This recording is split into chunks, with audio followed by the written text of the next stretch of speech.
Ready అవటానికి ఎంత time తీసుకుంటారు? బ్యాంకు మూసేస్తారు. 2 నిమిషాలు. బూట్లయితే వేసుకొనివ్వు. పద.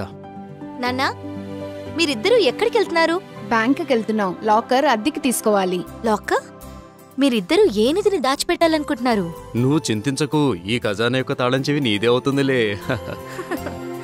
నీ భవిష్యత్తు కోసం పెట్టుబడిగా కొంత బంగారాన్ని కొనాలనుకుంటున్నాం. ముందుగా బ్యాంకులో లాకర్ తీసుకుందాం. దానికి లాకర్ అవసరమేముంది? ఒకవేళ దొంగతనం జరిగితేనో ఎటువంటి రిస్క్ తీసుకోవాలనుకోవట్లేదు. మరియు ఇంటికంటే బ్యాంకు చాలా సురక్షితం.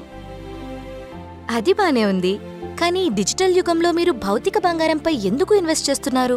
మరి బంగారం ఇంకెలా కొనాలి? భౌతిక బంగారంపై ఇన్వెస్ట్ చేసే కన్నా ఎలక్ట్రానిక్ పద్ధతిలో బంగారం కొనడానికి చాలా మార్గాలు అందుబాటులోకి వచ్చేశాయి. ఉదాహరణకి ఎలాంటివంటే సావరిన్ గోల్డ్ బాండ్స్, ప్రభుత్వ రంగ సెక్యూరిటీలివి, ఎక్స్చేంజ్ ట్రేడెడ్ ఫండ్స్ లేదా ఈటీఎఫ్స్, ఇంకా మ్యూచువల్ ఫండ్స్ లోని బంగారం పెట్టుబడి పెట్టే పథకాలు.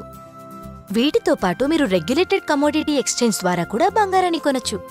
ఇంకా వీటి డెలివరీని మీరు ఎలక్ట్రానిక్ రూపంలోనే పొందొచ్చు. భవిష్యత్తులో అవసరమైనప్పుడు వీటి ఫిజికల్ డెలివరీని కూడా మనం ఇంట్లోనే పొందొచ్చు. ఇంతకుముందు ఈ ఆప్షన్స్ గురించి నిజంగా తెలీదు.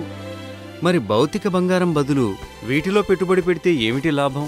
ఇలా పెట్టుబడి పెట్టడం వల్ల చాలా మంచి ప్రయోజనాలున్నాయి. ఎలా అంటే బంగారం ధరలలో మీరు పారదర్శకతను పొందుతారు.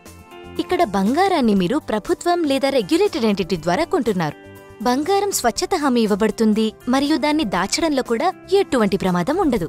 అరేవా, మన కూతురు చూడండి ఎంత తెలివిగా మారిందో. ఎలక్ట్రానిక్ పద్ధతిలో పెట్టుబడి పెట్టడానికి చాలా సులభం, సురక్షితమైన మార్గాలు అందుబాటులోకి వచ్చేశాయి.